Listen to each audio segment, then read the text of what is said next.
Graça e paz, aleluia. Espero que esteja ótimo com cada um de vocês.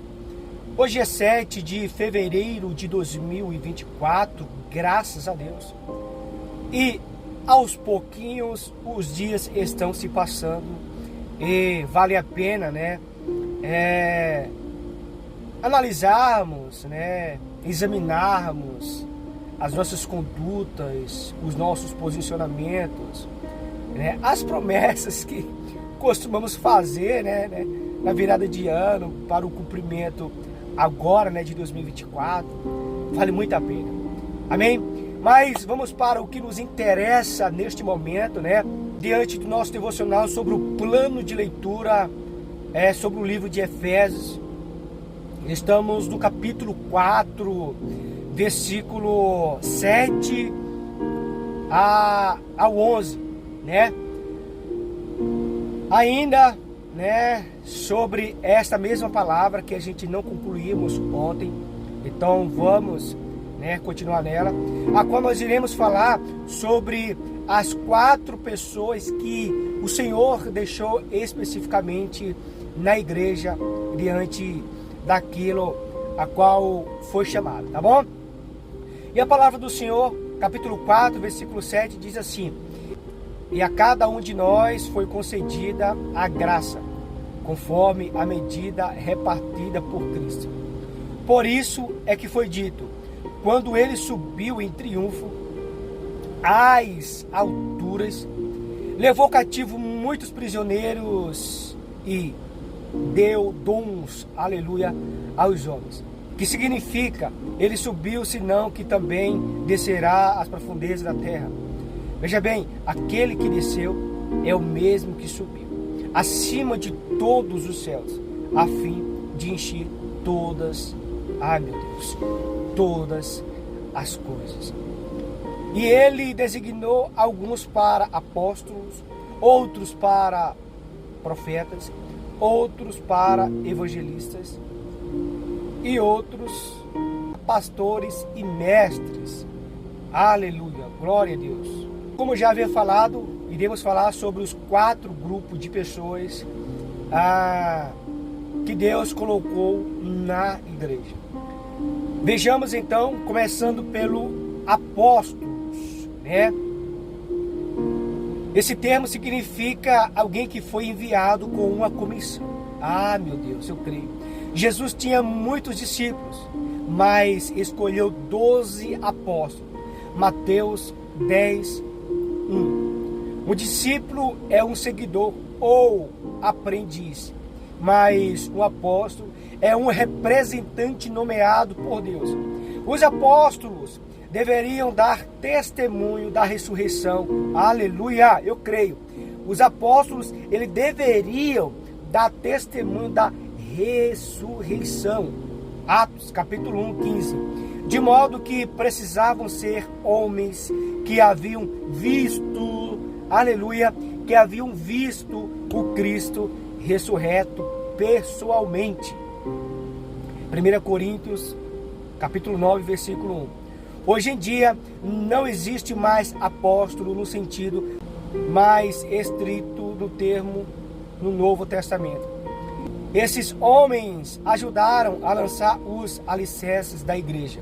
O fundamento dos apóstolos e profetas, Efésios 2:20. E uma vez que esses alicerces estavam prontos, os apóstolos deixaram de ser necessários. Mas como assim? Calma. Deus autenticou o ministério deles por meio de, por meio de milagres. Hebreus capítulo 2, versículo 1. De modo que não se deve esperar que esses mesmos sinais sejam realizados hoje. É evidente que, em um sentido mais amplo, todo cristão tem um ministério apostólico, assim como o Pai me enviou, e eu também vos envio. João capítulo 20, 21. Aleluia. Entramos agora sobre o profeta, Costumamos imaginar o profeta como aquele que prediz acontecimentos futuros, mas essa não é uma função principal. O profeta, veja bem, o profeta do Novo Testamento era uma pessoa que proclamava a palavra de Deus. Atos 11, 28, Efésios 3, 5. Os cristãos da igreja primitiva não tinham Bíblias e o Novo Testamento ainda não havia terminado de ser escrito. De que maneira então as congregações locais poderiam saber qual era a vontade de Deus? Veja bem, o Espírito compartilhava a verdade de Deus com os que possuíam o dom da profecia. Tá? Paulo ele sugere que o dom da profecia era associado à compreensão de todos os mistérios e toda a ciência. 1 Coríntios capítulo 13, 2. Referindo-se, evidentemente, às verdades espirituais. O propósito da profecia era a edificação, aleluia, exortação e o que? E a consolação. Hoje não obtém o conhecimento espiritual diretamente do Espírito Santo, mas sim indiretamente ao receber a instrução da palavra por meio do Espírito. Glória a Deus, eu creio. Assim como os apóstolos, os profetas tiveram um ministério fundacional na igreja primitiva e não são necessários hoje. Ah, meu Deus. Assim como os apóstolos, tenho que repetir isso aqui. Os profetas tiveram um ministério fundacional na igreja primitiva e não são necessários hoje. Efésios 2:20. Entramos agora na terceira, aleluia, no evangelista. Veja bem, o evangelista é portadores das boas novas. Esses indivíduos viajavam de um lugar para o outro pregando o evangelho e ganhando almas para Cristo. Almas para Cristo, não para si. Ai, meu Deus, para Cristo. Atos capítulo 2, Atos capítulo 8, versículo 26. Todos os ministérios devem evangelizar, mas isso não significa que todos sejam evangelistas. 2 Timóteo capítulo 4, 5. Os apóstolos e profetas lançaram os alicerces para a igreja e os evangelistas edificaram sobre esses fundamentos ao ganhar os perdidos para Cristo. Por certo, na igreja primitiva, cada cristão era uma testemunha. Atos 2, 41, 11, 19.